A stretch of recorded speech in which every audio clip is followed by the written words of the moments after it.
Tak mau dah. Ada masalah sangkut-sangkut gaji lagi kan musim depan.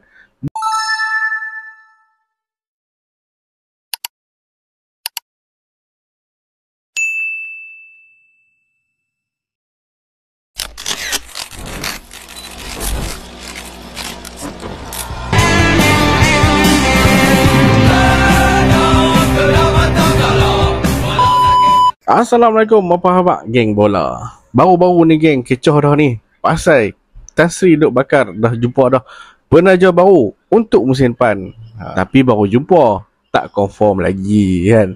Tapi kok mana pun geng, mau tak mau, Kedah Darul Aman FC perlu menjelaskan segala tunggakan gaji untuk musim ni lebih kurang 7 juta ringgit.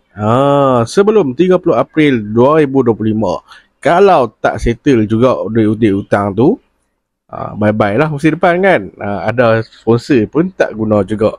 Mau tak mau geng, mereka kena standby jugalah 2-3 sponsor besar untuk sama-sama membantu pasukan Kedah Darul Aman FC untuk selesaikan tunggakan gaji musim ni dan untuk membina kewangan baru yang stabil dan kukuh bagi musim depan.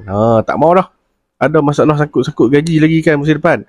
Dan satu lagi geng, paling penting, peranan kita lah sebagai penyokong bola sepak negeri Kedah Darul Aman. Kan?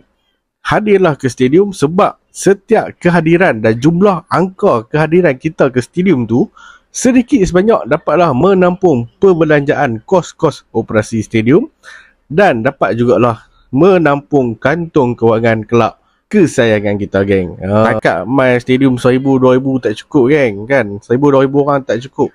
Tak dapat lagi tampung kos operasi.